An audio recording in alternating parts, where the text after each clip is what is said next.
Hello friends, my name is Michelle Fondin and I'm the author of Help, I Think My Loved One is an Alcoholic, a survival guide for lovers, family, and friends.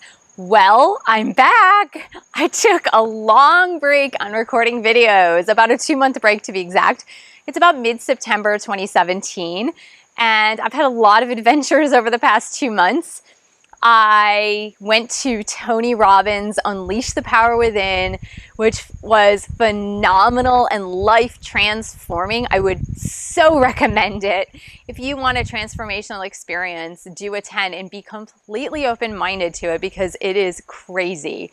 It's so inspirational, but it's very motivating to get you into the direction of your dreams.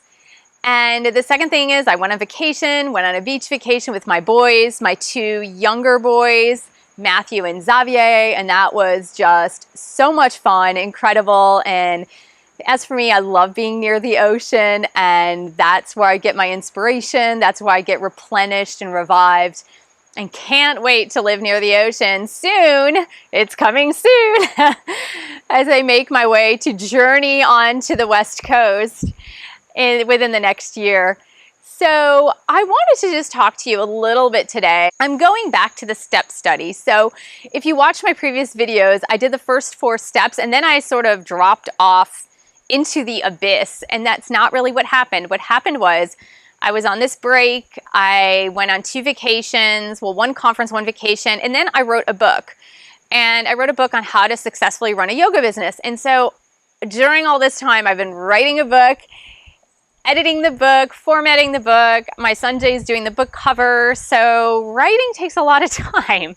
And unfortunately, I didn't get any video recording done, even though I'd fully intended on even doing video recording on vacation, which it didn't happen. I did take my camera, but the video recording never happened, unfortunately. So here I am again.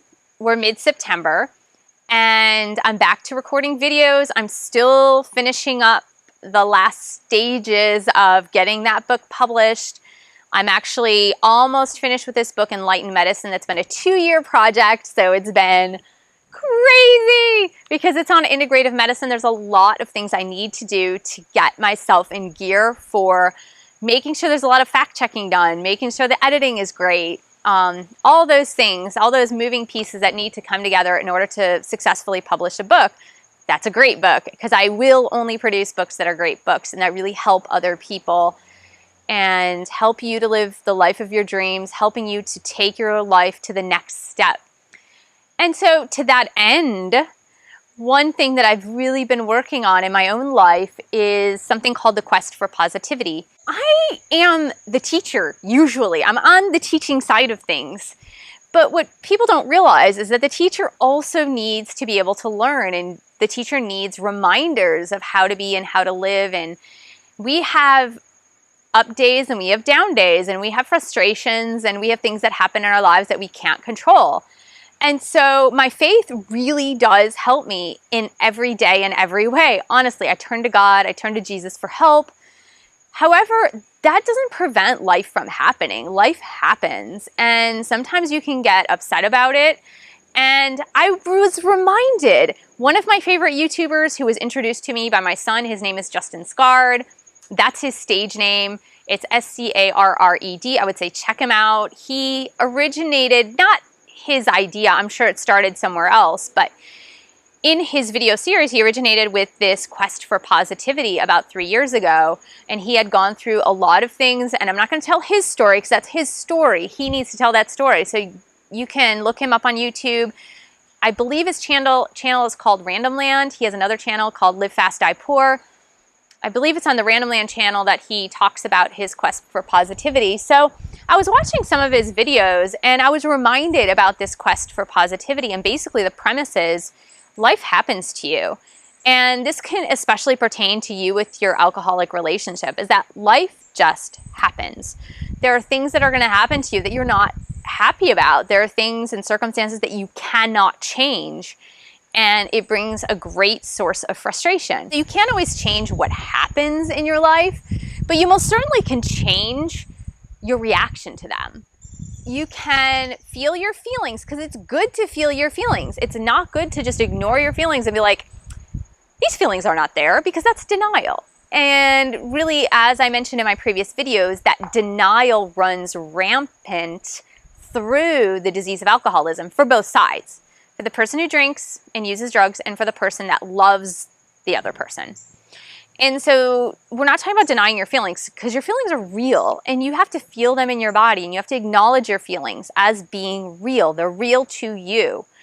So first you acknowledge your feelings, like I'm feeling sad, I'm feeling frustrated, I'm feeling angry, I'm feeling depressed, I'm feeling overwhelmed, I'm feeling whatever you're feeling at the time.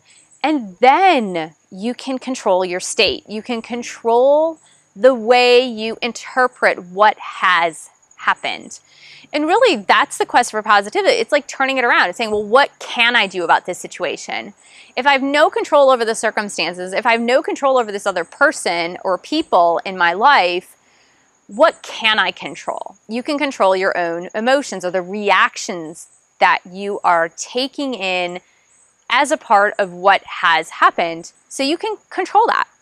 You can control what you're going to do with those. So let's say you're feeling sad. Well, you can have a list of things you're going to do when you're sad. You could write a letter, you could journal, you could talk to a great friend, you could call your sponsor, there's so many things you could do with that emotion. You can turn it around. You can say, I don't want to be feeling this emotion right now. I'm going to process it, I'm going to feel it, and now I'm going to change it. And as Tony Robbins said during that whole conference of Unleash the Power Within, is that you can change your emotions in a heartbeat. You can change your state of being in a heartbeat. That's all it takes. It's a decision. As soon as you make a decision, it's done. But it's coming to the point of actually making that decision. And really, that's the hard part. So for me, I had this real big struggle with my alcoholic loved one, the person in my life who was the drinking alcoholic. And it's been a bit of a roller coaster in the past year. And it's been this vacillating between wanting to get sober, attempting to get sober, going through the steps to get sober, and then going back to drinking. And it's been this back and forth, back and forth, back and forth, until I finally had to realize that this person is not fully committed to sobriety. And so I was feeling frustration, anger, sadness, and it was maddening. It was really crazy in my own head. Now, this person wasn't doing it to me so that I would feel angry, frustrated, and sad. That person's intentions were not to bring me to that state or that place. It's just that the circumstances of my expectations of the hoping and wishing and praying that this person would transform his life and finally get it this time, it was those expectations that allowed me to feel those feelings. So I ultimately had to look inside myself and say, what are the circumstances and what can I control and what can't I control? Well, I can't control this person's behavior at all. I can control my behavior. And so what can I bring to the table and what do I need to take off the table?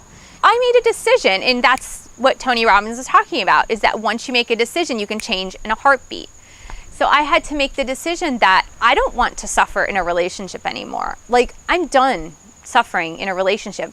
Now, certainly relationships have ups and downs. There's always an upflow and a downflow and a medium flow. However, unfortunately, in dysfunctional relationships and alcoholic relationships, oftentimes those ups and downs are really up and really down. It's rare to have this in between. It's rare to have this middle ground with tiny little fluctuations here and there.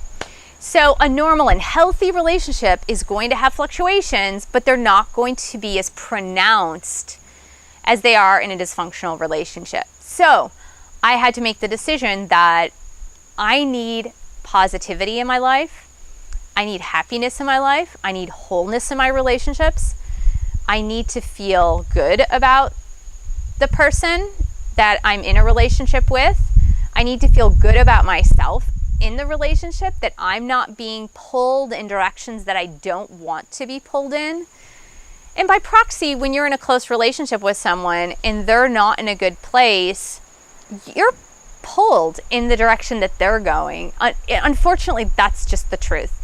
It's so rare to almost non-existent that the person that is living the high life, and I don't mean on drugs, I'm saying taking the high road.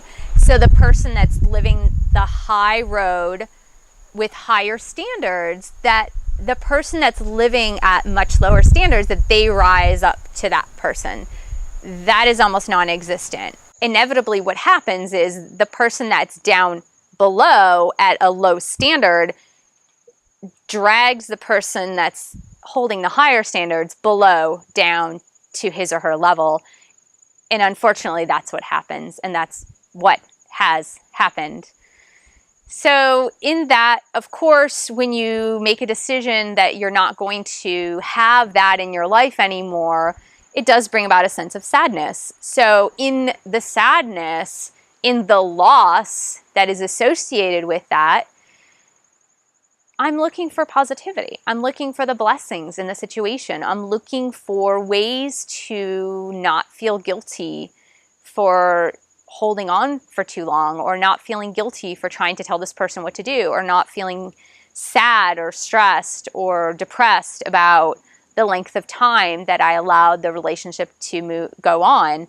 So it's finding those positive circumstances. And you know, some of the positivity for me is finding you guys, is being able to transmit my knowledge to you and to be able to reach out to you guys and provide that support. Because I know it's not easy. I was there. It was a long time, and I understand what you're going through. But just know that in our quest for positivity, it's like you have the choice. You have the choice to make a difference in your life, to make a decision to change your life, and look for the gratitude. Look for the blessings. Like, what are you grateful for? What are the blessings in your life?